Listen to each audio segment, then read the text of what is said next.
Question 16 says the derivative of f of x equals 3 over x, and f of the cubed root of e equals 2, then f of e equals blank.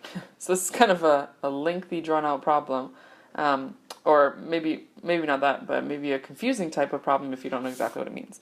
So earlier in these videos, if you've been watching them in order, I mentioned something about how if it gives you something about the derivative, which it does here, okay, it's giving us something about the derivative, then it's giving us some information about the original function, like an initial condition, f of this value equals this value, and they want to know something else about the original function. So when those three things happen, or, whatever in that order, they're giving us information about the derivative, they're giving us information about the original function, and they want to know something else about the original function.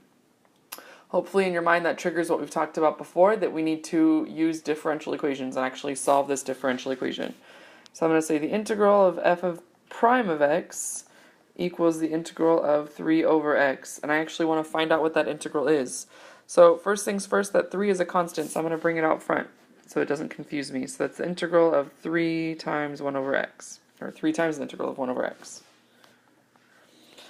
And again, hopefully we've talked about this before, hopefully this is registering that 1 over x looks a lot like the power rule, but if you rewrite it as x to the negative 1, remember that bumping that up by 1 would take it to 0, and we don't want that. So this is the one problem that looks like the power rule that doesn't follow the rules of the power rule, and this is the one where we get the natural log. So the integral of 1 over x is the natural log of the absolute value of x plus c.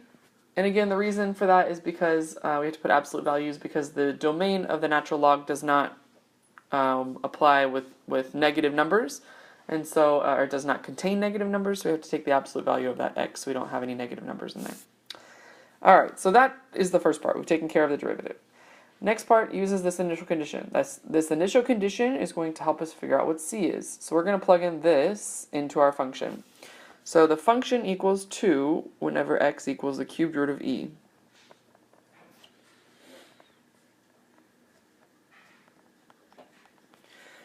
So you might be asking yourself, okay, great, how do I simplify that?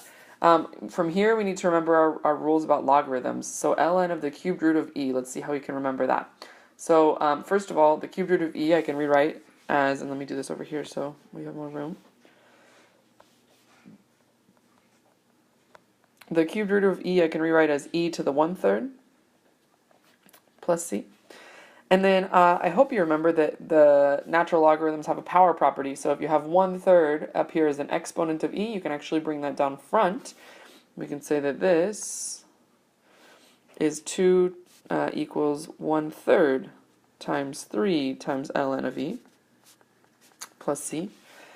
And ln of e, again, this is just something that should be, right off the top of your head, on the tip of your tongue, something that should be super, super easy, that ln of e is 1. That's just something you need to know like nobody's business. Alright, so we have 2 equals 1/3 times 3 times 1 plus c. So 1/3 of 3 is 1, 1 times 1 is 1. So this is 2 equals 1 plus c, or in other words, c equals 2 minus 1, or 1. So let me come back over here to my other equation, and let me replace that c with a 1. Oops, let me make it in different colors so you guys can see where we plugged it in. Alright, so now here's my new function, f of x equals this whole thing. So, if they were asking me for the original function, I would just be able to stop there, but they're not asking me for the original function, they want to know what f of e is. So now I have to come back to this original function one more time, now that I know what my constant is, and I have to actually plug in e one more time. So let me erase some stuff up here, and we'll plug in e again. So f of e, this is my final answer, equals 3 times ln of e plus 1. So this is 3 times, remember ln of e, this is the one you need to know on the tip of your tongue, is 1 plus 1. So this is 3 plus 1, which is 4. That's answer choice B.